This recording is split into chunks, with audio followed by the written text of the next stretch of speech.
1146 Si jahat besar yang sebenarnya mati rasa. Semua tamu mati rasa. Yang mulia 9 dao yang kuat tiba-tiba berhenti dan menyapa tamu itu. Ini tidak terduga. Akibatnya, pihak lain dengan terus terang mengatakan bahwa dia akan merampok harta karun itu, dan dia masih tersenyum dan memberikannya kepadanya. Bukankah ini kasus membalikkan pipi kiri setelah memukul pipi kanan? Yang mulia 9 dao sangat rendah hati. Kultivasi orang ini jauh melampaui imajinasi semua orang. Orang sekuat itu benar-benar akan datang ke Pulau Sunsin. Itu tidak dapat dipercaya. Keterkejutan menyebar, termasuk 3 pemimpin Tianzong. Ratusan orang berdiri kaku dan melihat jauh. Bahkan jika mereka beberapa kaki jauhnya, mereka tidak berani bergerak selangkah pun, seolah-olah seluruh tempat itu terkunci oleh momentum yang tak terlihat. Orang-orang di atas panggung bahkan lebih ketakutan. Mata Liu Yuantai terus menunjukkan ekspresi kagum yang tersembunyi. Bahkan ketika dia melihat ke belakang, ketakutan di hatinya menjadi semakin kuat. Namun, pria kejam di mata mereka bahkan lebih bingung daripada mereka. Yi Fengren tercengang. Dia jelas-jelas mengancam akan merampok. Secara teori, pemilik sebenarnya seharusnya memerintahkan serangan langsung untuk membunuh penjahat yang mencuri harta karun di depan umum ini. Namun, dia sama sekali tidak memiliki emosi dan mengatakan akan memberikan harta karun itu. Bagaimana dengan perjanjian untuk membunuhnya di tempat? Contoh yang dikabarkan tidak seperti ini. Mungkinkah penampilannya agak berlebihan dan membuat lelaki tua itu ketakutan? Tolong jangan. Itu adalah perampokan pertamanya dan Yi Feng tidak memiliki banyak pengalaman. Melihat bahwa suasananya tidak tepat, dia juga sedikit gugup. Dia mendecakkan bibirnya dan berbicara dengan cepat. Apakah kamu tidak mendengar dengan jelas? Yi Feng menunjuk ke belakangnya dan menjelaskan dengan sabar. Maksudku adalah aku ingin mencuri harta karun itu, rumput penenang jiwa kelas 5 di atas panggung, yang akan dilelang. Yi Feng menjadi semakin cemas saat berbicara, dan tidak dapat menahan diri untuk melangkah maju untuk bertanya lagi. Sekarang, kamu seharusnya mengerti, kan? Aku mengerti. Aku mengerti. Lelaki tua itu mengangguk dengan tergesa-gesa. Jika kamu mengerti, mengapa kamu tidak melakukannya dengan cepat? Yi Feng memutar matanya dan berkata, tidak bisa berkata apa-apa. Apakah lelaki tua ini sedikit gugup? Namun, dia pikir lelaki tua itu akan bereaksi dan menyerangnya, tetapi dia bergegas ke peron, mencabut rumput penenang jiwa kelas 5, melompat turun dengan cepat, dan memberikannya dengan kedua tangan. Lelaki tua itu tersenyum, terlihat sangat pintar. Terimalah rumput ini, jika kamu lalai, tolong maafkan aku. Sialan, Yi Feng sedang memendam emosinya, dan dia hampir dimarahi oleh operasi genit ini. Dia bilang dia mengerti. Apa-apaan, dia tidak mengerti. Dia mengatakan itu perampokan lagi dan lagi, itu perampokan. Bisakah kamu lebih serius? Bahkan jika kamu tidak mengirim seluruh penonton untuk mengepung, kamu harus menunjukkan rasa hormat dan meminta beberapa orang untuk melakukannya. Berikan saja harta karun itu secara langsung, bagaimana kita bisa bermain? Ini benar-benar keterlaluan. Meskipun dia marah, Yi Feng mulai bergumam dalam hatinya. Ada yang salah. Dikatakan bahwa orang jahat ada di mana-mana dan perampok harus dipukuli sampai mati. Yi Feng tercekik dengan garis-garis hitam di kepalanya dan mulai meragukan hidupnya. Apa yang sedang terjadi? Keduanya saling menatap. Liu Lao dan pengawalnya di atas panggung sudah pucat karena terkejut. Ratusan tamu bahkan lebih takut dan kagum. Benar saja, pria kejam ini memang jauh lebih kuat dari Yang Mulia 9 Dao. Kalau tidak, dengan identitas Yang Mulia 9 Dao, dia tidak akan pernah begitu menyanjung, dan bahkan mengabaikan identitas dan reputasinya, dan bersedia menawarkan harta karun itu. Kebenaran terungkap, dan seluruh tempat itu ketakutan. Beberapa orang yang sebelumnya berkomentar dengan tenang hanya merasakan kehangatan di kaki celana mereka. Saat angin sepoi-sepoi bertiup, mereka perlahan-lahan mulai kehilangan kesadaran, dan mereka hampir menangis. Pria kuat itu pasti peringkat surgawi di atas kelas 4. Para master dari berbagai faksi sangat takut sehingga kaki mereka dipenuhi timah, dan napas mereka menjadi hati-hati. Mereka menatap rumput penenang jiwa yang ditawarkan, dan terus berdoa secara rahasia. Bahkan Lu Xinlan, di Aken Pavilion Wanbao, merasakan emosi campur aduk di hatinya dan menatap kosong ke kejauhan. Ekspresi berbeda di wajah ketiga pemimpin klan utama bahkan lebih jelas. Orang yang lewat sudah pucat. Pria ini mampu mengalahkan Chen Jiudao, dan dia tahu bahwa dia bukan tandingannya. Dia menggertakkan giginya dan menyaksikan harta karun itu ditawarkan. Betapapun bangganya dia tidak berani mengatakan sepatah kata pun. Ketakutan ini membuatnya merasa sangat sedih. Dua orang lainnya bahkan lebih terkejut, dan terus berdoa agar pria kuat ini menerima harta karun itu. Merasakan ratusan mata yang penuh harap, Yi Feng tampak curiga dan mengerutkan kening pada pria tua di depannya. Itu tidak benar. Mengapa kamu tidak mengirim seseorang untuk melakukannya? Aku mendengar bahwa Pulau Sunsin penuh dengan orang jahat, dan seseorang dipukuli sampai mati di tempat pelelangan. Mengapa kamu baru saja memberikannya kepadaku setelah aku merampoknya? Jika dia tidak bingung, Yi Feng tidak akan bertanya langsung. Dia hanya ingin tahu kebenarannya. Jika ada yang salah dengan tautan itu, dia akan segera belajar dari pelajaran dan memulai dari awal. Tetapi ketika Chen Jiudao mendengar ini, itu sangat memilukan. Mengirim seseorang untuk melakukannya. Haha, sialan. Apakah ini bahasa manusia? Jika orang lain datang, selama dia bisa mengalahkannya, saya akan melakukannya sejak lama, jadi mengapa saya harus tersenyum dan berpura-pura menjadi cucu? Tidak apa-apa jika Anda menginjak seseorang untuk mendapatkan harta karun itu, tetapi Anda juga harus mempermalukannya. Seperti kata pepatah, membunuh seseorang saja tidak cukup. Perilaku membunuh seperti ini hanyalah yang terburuk dari para pengganggu, yang paling sombong dari yang sombong. Sialan, sialan. Meskipun dia sangat marah, Chen Jiudao tidak berani marah. Sudut mulutnya berkedut beberapa kali, dan dia dengan cepat tersenyum dan menjelaskan. Yang mulia bercanda, kami di Paviliun Wanbao selalu berpendidikan dan berakal sehat. Anda merampok harta karun itu dengan tergesa-gesa, itu pasti karena Anda menghadapi situasi sulit dan sangat membutuhkannya. Sudah menjadi kewajiban kami untuk membantu orang lain di saat mereka membutuhkan. Lagi pula, membantu orang lain selalu menjadi kebajikan baik dari Pulau Sun Sin kami. Jika Anda bisa berteman, apa gunanya hal-hal sepele? Meskipun hatinya berdarah, kata-katanya masih sangat santai. Kata-katanya benar, seolah-olah dia adalah seorang pria yang berkarakter murah hati. Tidak hanya Yi Feng yang tercengang, tetapi bahkan para penguasa di pulau di sekitarnya pun perlahan-lahan menjadi bingung. Kecerdasan berbohong dengan mata terbuka ini benar-benar tak tertandingi. Sambil memegang rumput peri dan mengepalkan tinjunya untuk memberi hormat, Chen Jiudao mengambil kesempatan untuk mengajukan pertanyaan. Yang mulia tampak agak asing. Bolehkah saya tahu nama Anda? Saya kira Anda orang luar. Yi Feng mengangguk dengan bingung. Baiklah, nama saya Yi Feng, dan saya memang baru di pulau Anda. Chen Jiudao tersenyum seperti yang diharapkan, dan suaranya jauh lebih keras. Seperti yang diharapkan, Tuan Yi baru di Pulau Sun Sin, jadi dia pasti disesatkan oleh rumor. Memang ada beberapa orang jahat di pulau kami, tetapi kami semua adalah orang baik. Bagaimana kami bisa menyerang orang lain sesuka hati? Adapun rumor di tempat itu adalah rumor murni. Yang disebut orang jahat di mana-mana bahkan lebih memfitnah. Tolong berikan benda ini kepada Tuan Yi, jangan menolak. Jika Anda tidak keberatan, saat Anda datang ke Paviliun Wanbao untuk minum teh di masa mendatang, saya pasti akan menyambut Anda. Kata-katanya menjadi semakin lancar, dan nadanya menjadi semakin tegas. Para tamu di antara hadirin tercengang dengan wajah yang tidak dapat dipercaya, dan hampir mempercayainya. Mereka saling menatap dengan bingung. Hanya mata Lu Xinlan yang tiba-tiba berbinar. Jika Anda dapat menggunakan benda ini untuk memenangkan hati. Pertama, hindari kematian dan cedera yang tidak perlu. Kedua, Anda juga dapat berteman dengan tuan seperti itu. Jika Anda dapat memperoleh sedikit bantuan di masa mendatang, itu akan jauh lebih berharga daripada uang dan harta benda. Memikirkan hal ini, Lu Xinlan juga tersenyum dan membungkuk untuk menyetujui. Saya harap Anda akan menerimanya, Tuan. Jangan menolak. Mendengar kata-kata baik yang terus-menerus itu, Yi Feng merasa dingin di hatinya. Sial, sepertinya dia tertipu oleh rumor orang lain. Seharusnya tidak demikian. Sebelum datang ke sini, saya mendengar bahwa ada orang jahat di mana-mana di Laut Cina Timur. Saya mendengar hal yang sama beberapa kali.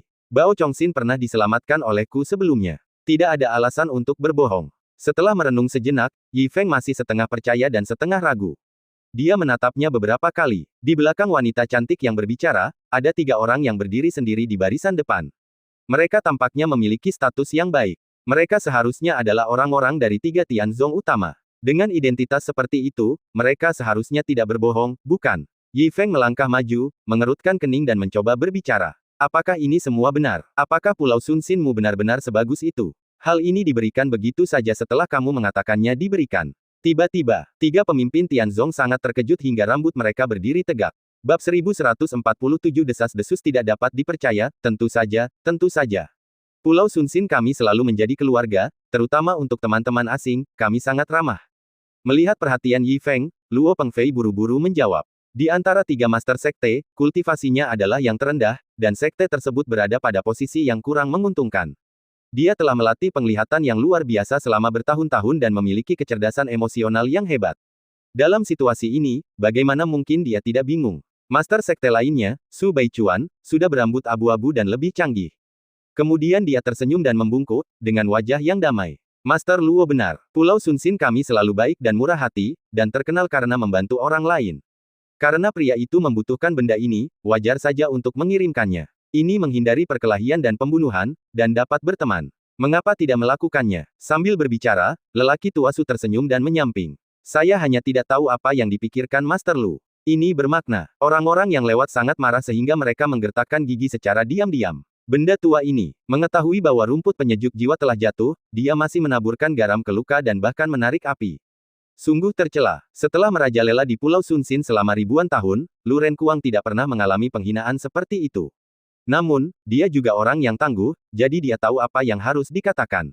Dia segera tersenyum dan membungkuk, dan menjawab, tentu saja, Pulau Sunsinku seharmonis dan seramah yang kamu katakan. Mendengar ketiga pemimpin klan berkata demikian, Yi Feng mencubit ujung bajunya dan merasa sedikit malu untuk beberapa saat.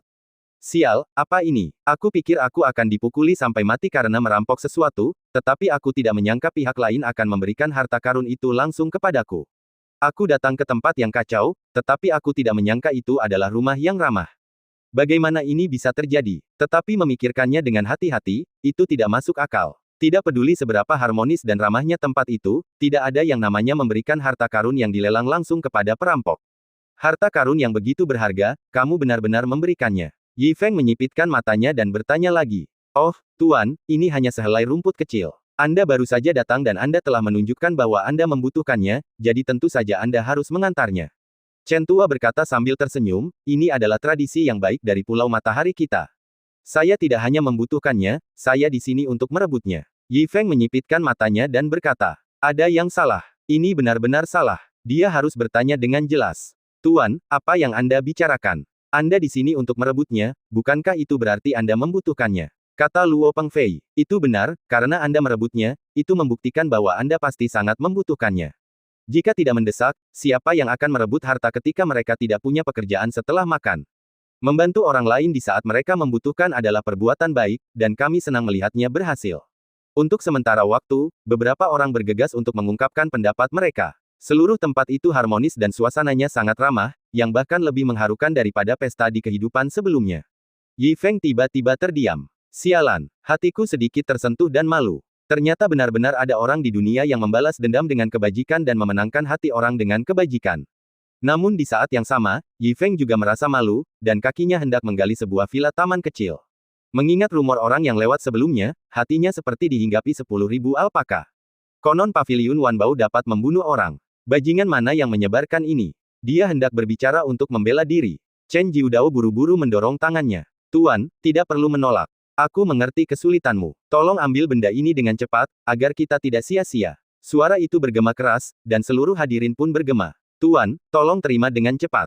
Jika Anda tidak menerimanya, kami tidak akan bisa tidur atau makan. Nada cemas itu penuh dengan perhatian, dan mata penuh harap itu penuh dengan kebaikan. Melihat beberapa orang sudah menangis. Melihat posturnya, jika mereka tidak menerima harta karun itu, orang-orang ini akan terus membujuk, seperti penduduk desa yang sederhana, kata-kata dan perbuatan mereka hanya tulus dan baik, dan mereka tidak mengharapkan imbalan atas kebaikan mereka. Jika itu adalah orang jahat, bisakah ada ekspresi emosi yang begitu nyata?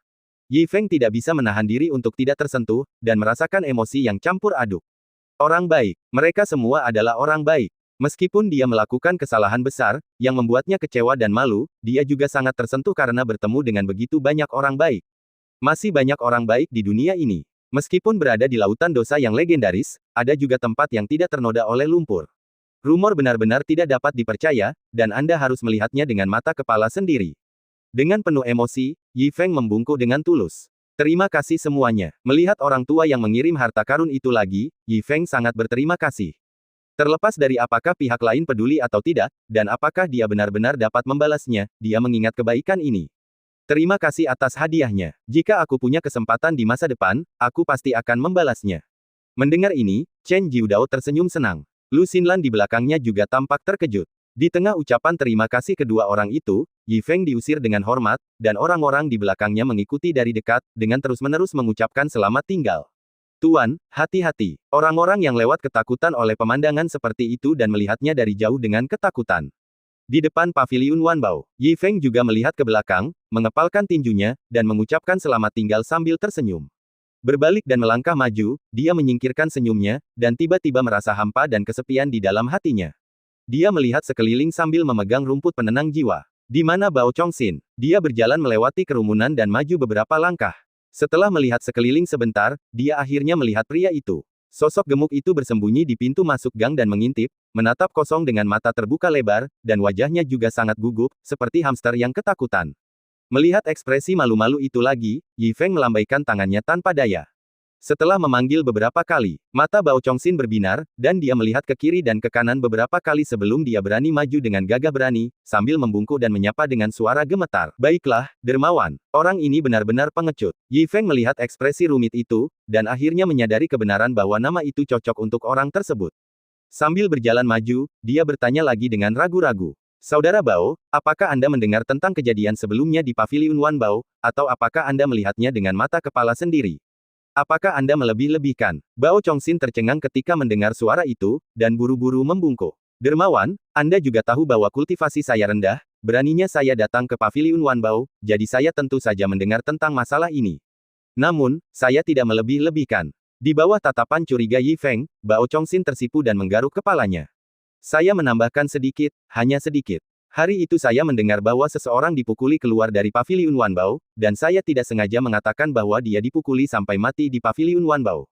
Saya berani bersumpah kepada Tuhan bahwa tidak ada kepalsuan. Mendengar ini, Yi Feng berhenti dan menghela nafas. Oh, itu memang rumor. Rumor akan menjadi semakin keterlaluan saat menyebar. Mengenai Bao Chongxin, hal itu dibesar-besarkan tanpa henti. Mungkin, hanya ada beberapa pertengkaran di Paviliun Wan Bao pada awalnya. Kebenaran terungkap, dan Yi Feng tidak tahu apakah harus tertawa atau menangis. Bao Chongxin sangat gugup, dan bertanya dengan hati-hati dan membungkuk. Dermawanku, mengapa kamu menanyakan hal ini? Ada begitu banyak orang berkumpul di depan Paviliun Wan Bao tadi, dan kamu bahkan tidak bisa melihat pintunya. Apakah ada hal besar lainnya hari ini? Yi Feng melambaikan rumput penenang jiwa di tangannya dan menjawab dengan santai. Tidak ada yang besar, aku hanya pergi merampok sekali. Mendengar ini, Bao Chongxin ketakutan dan wajahnya menjadi pucat. Perampokan. Dia berdiri di sana dengan kaku selama beberapa napas, menatap punggung Yi Feng yang anggun, seolah-olah tidak ada yang terjadi, kemudian dia hampir tidak tersadar dan mengejarnya sambil tersenyum. Dermawanku benar-benar pandai bercanda. Mereka berjalan pergi satu demi satu, dan sosok mereka perlahan menghilang dari pandangan. Di luar Paviliun Wan Bao, raksasa yang berdiri kaku itu menghela napas lega, seolah-olah mereka telah diampuni. Para penguasa berbagai golongan masih dalam keadaan terkejut. Chen Jiudao memberi isyarat dengan matanya, dan semua orang yang lewat di sekitarnya disingkirkan oleh para penjaga. Kemudian dia meledak dengan tekanan yang luar biasa, mengejutkan semua orang kembali ke Paviliun Wan Bao. Semua orang, masalah hari ini menyangkut reputasi Paviliun Wan Bao. Saya harap Anda tidak menyebarkannya, jika tidak, jangan salahkan saya karena kejam. Bab 1148 Cakrawala. Begitu Chen Lao selesai berbicara, Lu Ren Kuang segera mengepalkan tinjunya. Seharusnya begitu. Sambil berbicara, dia melihat sekeliling ke semua orang dengan tatapan membunuh. Jika ada yang berani menyebarkan masalah ini, aku tidak akan pernah memaafkannya.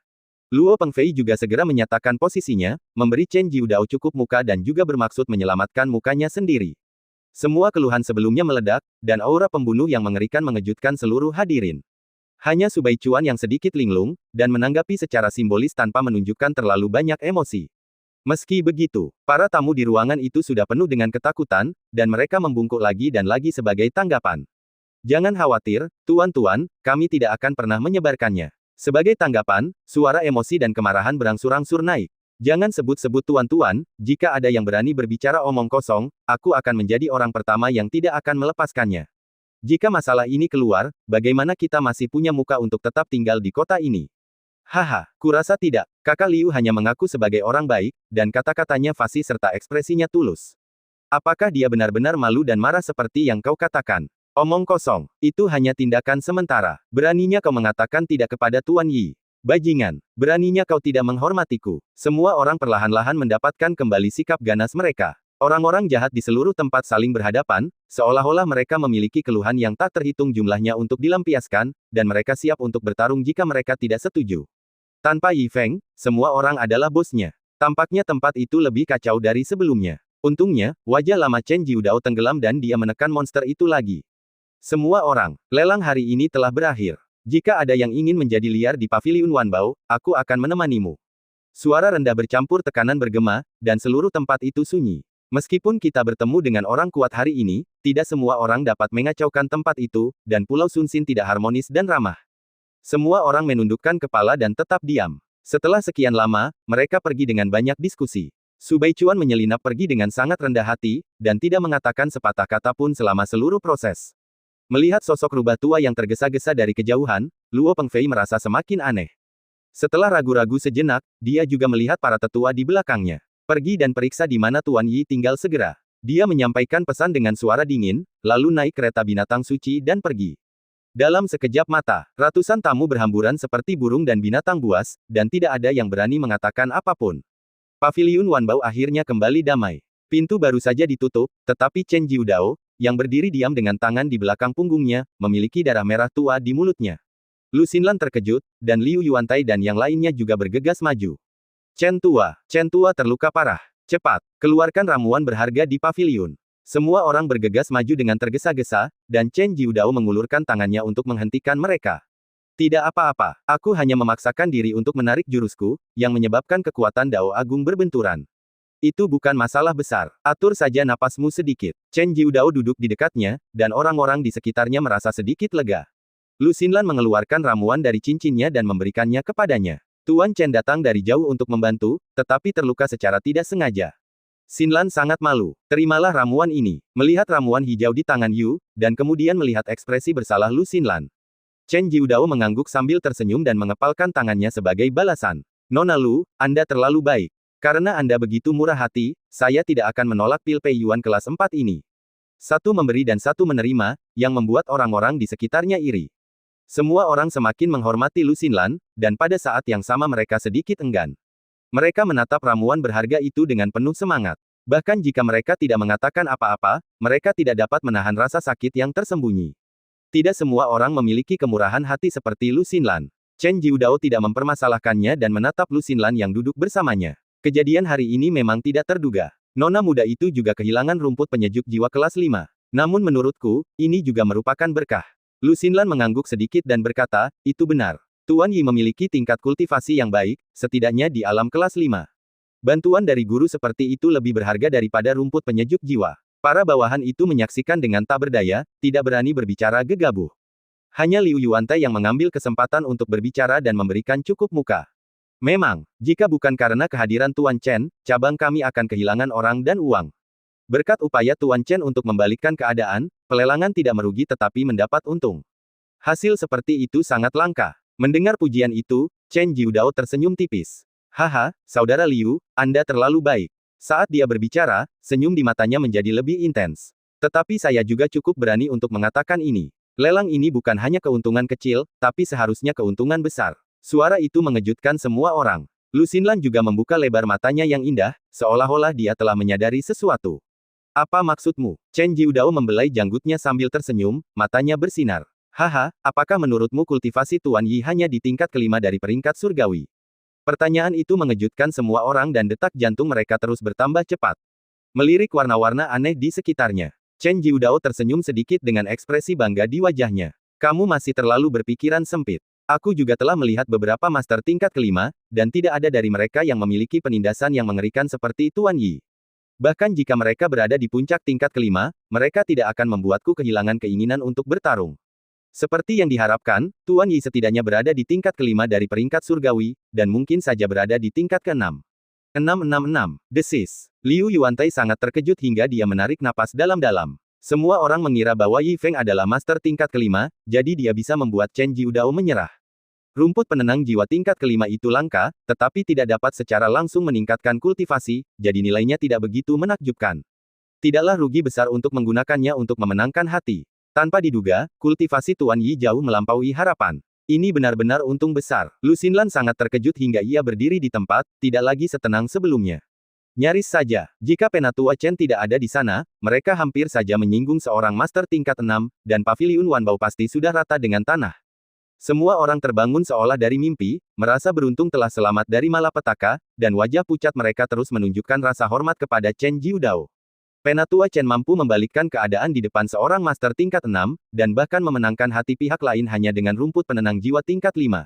Ia layak menjadi yang mulia 9 Dao. Lu Xinlan sudah sangat terkejut, dan matanya yang indah bergetar. Aku tidak menyangka kultivasi Tuan Yi begitu kuat. Kupikir ia adalah seorang master tingkat 5, aku benar-benar malu. Berkat Penatua Chen, kita bisa menghasilkan banyak uang dalam pelelangan ini. Semakin ia memikirkannya, semakin terkejutnya ia, dan Lu Xinlan mengepalkan jari-jarinya erat-erat, tidak dapat menyembunyikan kegembiraannya. Nanti, aku akan memberikan sekaleng kristal teh berusia 3000 tahun lagi untuk berterima kasih kepada Tuan Chen. Rumput penyejuk jiwa kelas 5 lebih berharga daripada harga untuk bertemu Tuan Yi. Bahkan di pulau bagian dalam, sangat jarang melihat master setingkat ini. Menurutmu, haruskah kita menyiapkan hadiah yang murah hati untuk mengunjunginya lagi? Lu Xinlan gelisah, dan yang lainnya bahkan lebih ketakutan. Ini bisa dimengerti. Master kelas 6 hampir merupakan eksistensi legendaris. Bahkan jika belum sepenuhnya dikonfirmasi, itu sudah cukup untuk membuat kekuatan apapun bersemangat. Dia dianggap sebagai orang penting di 72 pulau, belum lagi bertemu dengannya secara kebetulan di pulau luar. Sulit bagi siapapun untuk tetap tenang. Menghadapi pertanyaan Nona Lu, Chen Jiudao merasakan suatu pencapaian. Berbagai frustrasi sebelumnya kini telah berubah menjadi kebanggaan rahasia. Dia telah memberikan kontribusi besar untuk bertemu Tuan Yi. Siapa yang bisa menandingi visi semacam ini?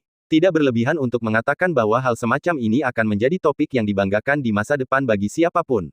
Namun, mengingat aura pembunuh yang mengerikan sebelumnya, tatapan mata Chen Jiudao menjadi sangat waspada. Ia merenung beberapa saat sebelum berbicara dengan sungguh-sungguh.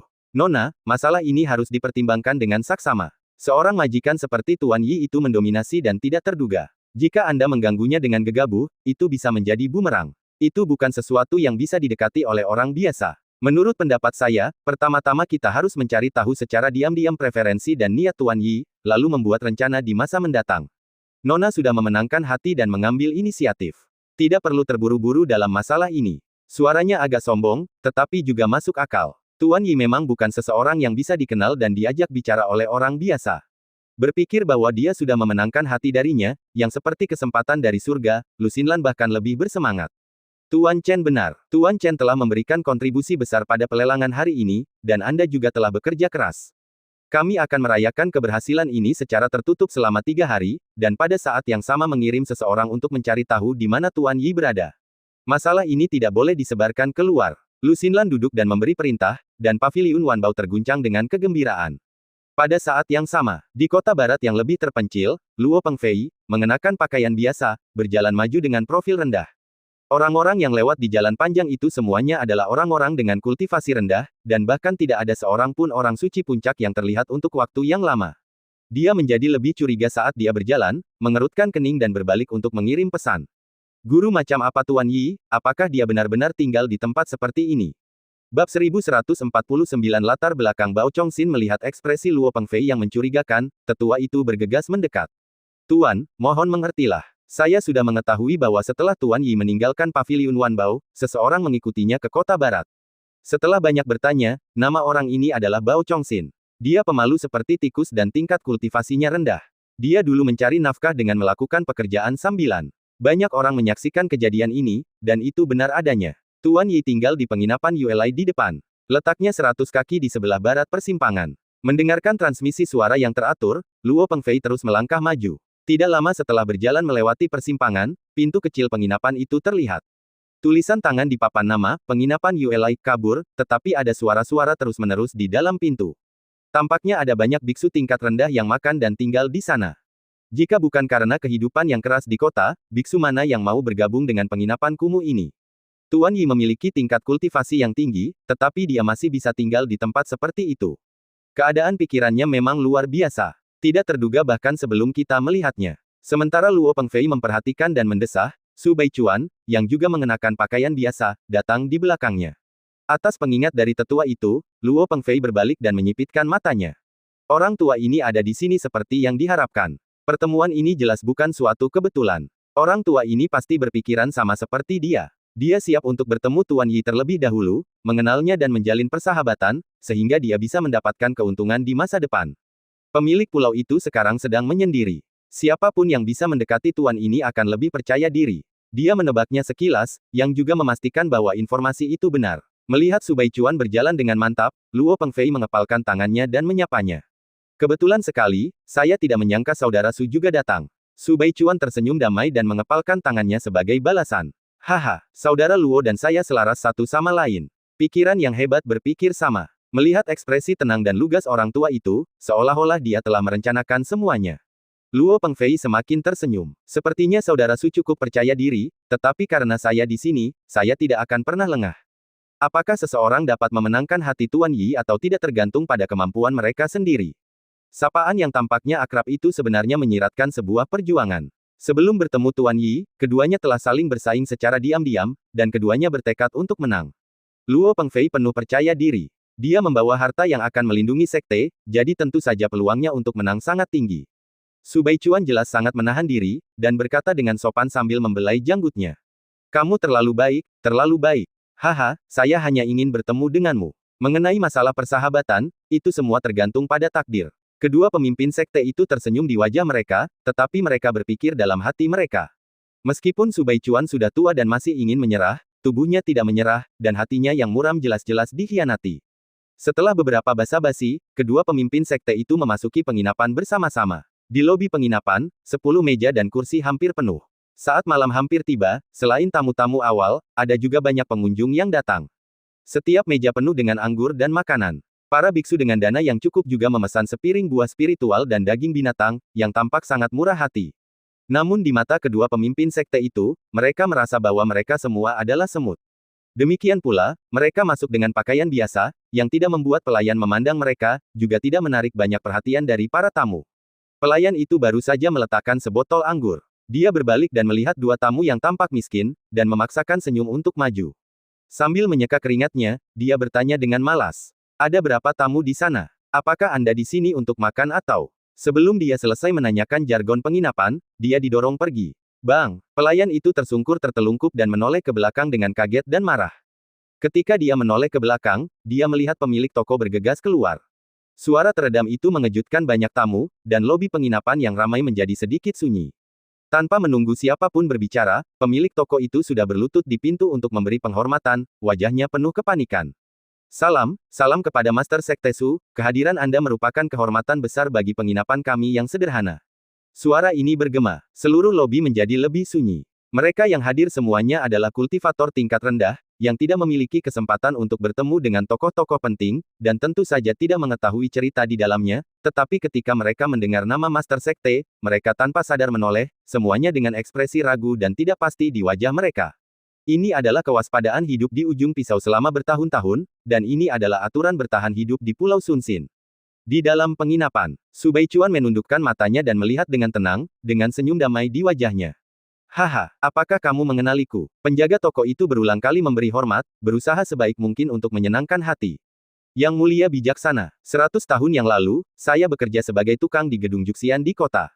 Saya beruntung bisa melihat wujud asli Anda. Merupakan kehormatan besar untuk bertemu dengan Anda lagi hari ini. Pelayan di toko itu tidak tahu bahwa Anda akan datang. Mohon maafkan saya. Mendengar ini, Su Baichuan mengangguk sedikit. Tatapan mata Luo Pengfei menjadi dingin. Dia juga pemimpin Tianzong, tetapi reputasinya tidak sebagus rubah tua ini. Pengunjung itu tahu bahwa dia akan mengunjungi pihak lain, dan dia mengabaikannya selama seluruh proses, yang agak memalukan. Merasakan ekspresi halus ini, Su Baichuan tersenyum dan berkata, "Jangan, ini teman baik saya, Saudara Luo, pemimpin Xiang Tianzong. Kami berdua datang ke sini untuk beberapa masalah pribadi, dan Anda tidak boleh menyebarkannya." Penjaga toko itu terkejut ketika mendengar suara itu, dan dia bersujud seperti orang gila. Salam, Luo. Saya buta, mohon maafkan saya. Setelah sekian lama saling menyapa, seluruh tempat itu tercengang. Pemimpin Xiang Tianzong datang sendiri. Orang tua yang berbicara itu bermarga Luo, dan dia berani memanggilku sebagai adik laki-lakinya. Dia pasti Luo Baichuan, pemimpin Tianzong peringkat ketiga. Dua tokoh legendaris di pulau itu benar-benar datang ke toko kota barat pada saat yang sama. Para tamu tidak berani duduk lagi, dan semua orang berdiri kaku seperti antek. Pelayan, yang dulunya luar biasa di matanya, juga ketakutan dan jatuh ke tanah. Bab 1152 penipu setelah menunggu beberapa saat dengan ragu, masih tidak ada gerakan. Tampaknya penginapan itu benar-benar tidak laku. Bao Chongxin menghela napas. Hei, tampaknya tidak banyak pelanggan. Hari ini, aku mungkin tidak akan punya kesempatan untuk memasak. Aku ingin mendapatkan batu abadi untuk mentraktirmu makanan enak, tetapi aku benar-benar tidak mampu membelinya. Aku harap kamu memaafkanku. Bao Chongxin memaksakan senyum dan menoleh ke belakang, dengan wajah malu. Dia sedikit pemalu, tetapi dia adalah orang baik yang tahu bagaimana membalas kebaikan. Melihat ini, Yi Feng tersenyum dan melambaikan tangannya. Tidak apa-apa, kita bisa makan apapun yang kita punya. Aku sangat senang kamu punya pikiran ini. Melihat Bao Chongxin dengan pakaian lama dan mengkhawatirkan mata pencahariannya sepanjang hari, Yi Feng sedikit emosional. Dulu, dengan alam Bao Chongxin, dia bisa berjalan menyamping di satu dunia, tetapi di 72 pulau lansing, dia hanyalah seorang bawahan. Saudara Bao, Anda telah memasak di sini selama bertahun-tahun. Tampaknya Anda hanya dapat memenuhi kebutuhan hidup. Apakah Anda tidak pernah berpikir untuk mencari karir yang lebih baik dan mencoba pergi ke kota? Bao Chongxin menggelengkan kepalanya dan berkata, dermawanku, Anda bercanda. Saya mengalami kesulitan di kota barat. Beraninya saya pergi ke kota. Itu adalah sarang naga dan harimau. Tidak ada sarang naga dan harimau di kota ini. Semua orang rendah hati. Yi Feng kehilangan minat mendengar beberapa rumor. Rumput penenang jiwa di atas meja adalah bukti terbaik. Dia tidak akan disesatkan lagi. Melihat rumput penenang jiwa, Yi Feng sakit kepala. Benda ini seharusnya berharga, tetapi diberikan oleh orang lain. Jika dia menjualnya, dia akan mengkhianati kebaikan orang lain. Tidak akan terdengar bagus jika disebarkan. Ini bukan cara yang baik untuk menghasilkan uang. Dia melihatnya beberapa kali. Yi Feng sedikit penasaran dan memetik sehelai daun. Dia hanya memasukkannya ke dalam mulutnya dan mengunyahnya beberapa kali. Dia hanya merasakan rasa pahit yang kuat menyebar di mulutnya, dan seluruh tubuhnya tidak berubah sama sekali.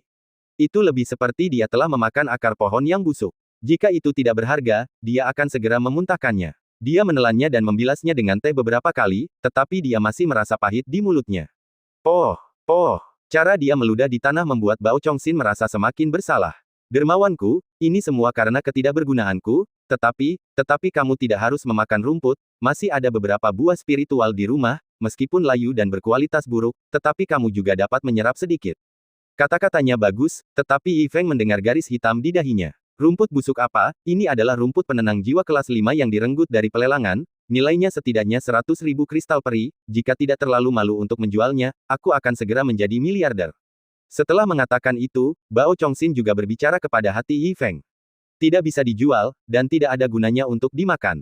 Benda ini benar-benar tidak berguna. Itu hanya rumput busuk. Jika bukan karena kristal hijau dan fakta bahwa itu dibeli dari Paviliun Wanbao, dia pasti akan benar-benar curiga bahwa itu palsu. Melihat ekspresi khawatir dan prihatin Bao Chongxin, ekspresi Yi Feng sedikit mereda. Melihat orang lain beberapa kali, matanya berangsur-angsur menjadi cerah. Dia sendiri tidak membutuhkannya, dan dia malu untuk menjualnya. Tidak apa-apa untuk memberikannya kepada orang lain, kan? Saudara ini memiliki kehidupan yang keras, dan dia adalah orang yang baik. Dia harus diberi hadiah. Jika saya memberikannya kepadanya, itu dapat dianggap sebagai mewarisi kebaikan orang lain dan membangun dunia yang harmonis bersama. Orang dahulu berkata, selama setiap orang memberikan sedikit cinta, dunia akan menjadi hari esok yang lebih baik. Semakin dia memikirkannya, semakin dapat diandalkan tampaknya, dan senyum Yi Feng menjadi lebih tebal. Saudara Bao, aku ingin memberimu rumput peri ini. Rumput ini diberikan kepadaku oleh seseorang di Paviliun Wanbao. Rumput ini bisa bernilai banyak kristal peri. Rumput ini pasti berguna untukmu. Melihat semanggi berdaun 4 yang diserahkan, Bao Chongxin tercengang. Memandangnya beberapa kali, tercengang, terkejut, mengerutkan kening, berbagai ekspresi halus, seperti lentera yang berputar, berubah di wajah gemuk itu. Akhirnya, ekspresi itu berubah menjadi ekspresi sadar, dan dia tersenyum tak berdaya. Dermawanku, kamu pasti tertipu. Yi Feng terkejut saat mendengarnya. Kenapa? Bao Chongxin menunjukkan senyum seorang lelaki tua, menggelengkan kepalanya dan mendesah. Hei, dermawanku, kamu baru di Pulau Sunsin, kamu tidak tahu betapa liciknya orang-orang. Aku mendengar bahwa menipu adalah hal biasa di kota kita. Aku telah berada di sini selama bertahun-tahun, dan aku belum pernah mendengar tentang hal baik dari memberikan harta karun. Menurutku, kamu pasti tertipu. Orang yang mengaku sebagai Paviliun Wanbao itu pasti pembohong. Setelah mendengar kata-kata itu, Yi Feng merasa tidak tahu apakah harus tertawa atau menangis. Kakak Bao ini benar-benar agak terlalu berhati-hati. Hanya berdasarkan pendengaran, dia tampak seperti berjalan di atas es tipis, dan dia masih berbicara dengan percaya diri. Jika Yi Feng tidak pergi ke Paviliun Wanbao secara langsung, dia mungkin benar-benar percaya pada pernyataan seperti itu. Sayangnya, rumor membunuh orang. Dia tidak menyalahkan kehati-hatian ini. Bagaimanapun, situasinya berbeda. Orang tua ini telah berada di posisi terbawah selama bertahun-tahun. Dia mungkin telah banyak diganggu. Dia tidak bertemu orang yang benar-benar baik dan dibutakan oleh pengalamannya. Yi Feng terlalu malas untuk berdebat dan memasukkan rumput penenang jiwa ke tangannya. Ambil saja, benda ini benar-benar nyata. Jika kamu punya waktu, ikutlah denganku ke kota dan lihat apakah ada banyak orang baik. Bao Chongxin mengambil rumput busuk itu dan menjawab dengan susah payah. Baiklah, aku akan mengorbankan hidupku untuk menemani pria itu. Bahkan jika dia takut setengah mati, dia tetap tidak tega melihat dermawan itu ditipu. Agar Yi Feng melihat kebenarannya, dia harus menemaninya lagi. Selama bertahun-tahun tinggal di Sunsin Island, tidak ada seorang pun yang pernah memperlakukannya sama seperti Yi Feng. Untuk pertama kalinya, rasa takut ditekan oleh rasa terima kasih. Dia tampak memiliki banyak keberanian. Dia penuh emosi untuk sementara waktu, dan tampak jauh lebih santai. Mungkin dia tersentuh. Menatap rumput busuk di tangannya, Bao Chongxin merasa rumput itu sangat bening dan memiliki aroma yang menyegarkan. Hanya menciumnya saja sepertinya telah menyegarkannya. Meskipun dia tahu itu adalah rumput busuk, dia tetap memperlakukannya sebagai harta karun dan meletakkannya di lengannya. Mereka berdua berbicara dan tertawa dengan tulus, dan persahabatan mereka menjadi lebih kuat. Pada saat ini, pintu halaman tiba-tiba terbuka. Berderit. Suara itu mengejutkan Bao Chongxin, yang sangat gembira. Dia mengira itu adalah pelayan yang datang untuk memanggilnya. Dia punya pekerjaan yang harus dilakukan. Siapa yang tahu itu ketika dia berbalik? Dua orang asing melangkah masuk. Yang satu tua dengan rambut putih, dan yang lainnya tinggi dengan janggut yang indah. Meskipun keduanya berpakaian sederhana, mereka tidak terlihat seperti orang biasa. Bao Chongxin tanpa sadar berdiri dengan waspada, menjaga meja dengan sedikit gugup, seolah-olah dia sedang menghadapi pria yang kuat. Kamu, apa yang akan kamu lakukan? Postur tubuh yang gemetar membuat kedua pemimpin klan itu sangat tidak berdaya. Agaknya, ini adalah Bao Chongxin. Terlalu malas untuk melihat pria gemuk itu, kedua pemimpin klan itu melihat sekeliling dan memperhatikan bahwa seorang pemuda yang dikenalnya sedang duduk di meja batu di belakangnya. Tiba-tiba, keduanya dengan senang hati melangkah maju. Bao Chongxin melihat pihak lain mengangkat tangannya, dan segera menutup matanya dan melihat ke samping dengan takut, dan lengannya gemetar di depan matanya, siap untuk dipukuli. Tetapi siapa yang tahu bahwa dia mendengar dua kata lembut. Tuan, Anda sopan sekali. Tuan Yi, apa kabar? Sebelum dia sempat membuka matanya, suara Yi Feng terdengar. Jadi Anda, bagaimana Anda menemukan tempat ini? Percakapan yang sudah dikenalnya itu mengejutkan Bao Chongxin hingga perlahan membuka matanya. Baru saat itulah dia melihat. Dua orang asing sudah berdiri di dekat meja, berbicara dan tertawa dengan Yi Feng, dan suasananya sangat harmonis. Di penginapan yang selalu dipenuhi asap dan racun, pemandangan ini sungguh luar biasa. Kecuali pemilik toko misterius itu, tidak ada orang lain yang akan diperlakukan seperti ini. Yi Feng, yang baru saja datang, benar-benar bisa mengobrol dengan dua pengunjung asing seperti teman lama, sungguh keterlaluan. Bao Chongxin tercengang. Karena terkejut, dia buru-buru mendekati Yi Feng. Dermawanku, siapakah mereka berdua? Yi Feng sudah berdiri dan mengulurkan tangannya untuk memperkenalkan mereka. Keduanya adalah orang baik yang kutemui di Paviliun Wanbao, keduanya adalah pemimpin Tianzong, dan yang ini adalah. Begitu perkenalan dimulai, dia menggaruk kepalanya. Su Baichuan dengan sopan mengambil alih pembicaraan. Saya Su Baichuan. Di sampingnya, Luo Pengfei juga memperkenalkan dirinya. Saya Luo Pengfei, Anda terlalu sopan, Tuan Yi. Desis. Mendengar nama itu, Bao Chongxin tersentak kaget. Nama kedua orang ini terkenal di Sunsin Island. Meskipun tingkat kultivasinya rendah dan hanya bisa bertahan hidup di kota barat, dia telah mendengar tentang mereka lebih dari 1000 kali. Su Baichuan adalah pemimpin lama Tianzong, yang dikenal sebagai harimau tersenyum, dan metodenya sangat kejam. Luo Pengfei memiliki temperamen yang keras dan mulai membunuh orang dengan sedikit perbedaan pendapat. Bagaimana mungkin kedua dewa pembunuh ini datang ke halaman belakang toko kota barat? Bao Chongxin sangat takut sehingga wajahnya berubah biru dan merah secara bergantian, dan matanya yang gemetar terus menatap mereka. Penampilan mereka sesuai dengan rumor, tetapi pakaian dan formasi mereka yang polos benar-benar jauh dari dua orang dewasa dalam legenda. Dengan pengalaman bertahun-tahun, dia menentukan kebenarannya dengan sekali pandang. Dia dengan cepat berbisik dan sangat waspada. Dermawanku, menurutku, mereka berdua pasti pembohong. Bao Chongxin baru saja mencapai alam pencerahan, dan jarak antara dia dan kedua master sekte itu sangat jauh, hanya seekor semut, yang mengira bahwa dia sedang mentransmisikan suara secara diam-diam, selama dia sedikit memperhatikan, dia akan sulit untuk melarikan diri dari wawasan itu. Yi Feng belum menanggapi. Kedua master sekte itu sudah sangat marah.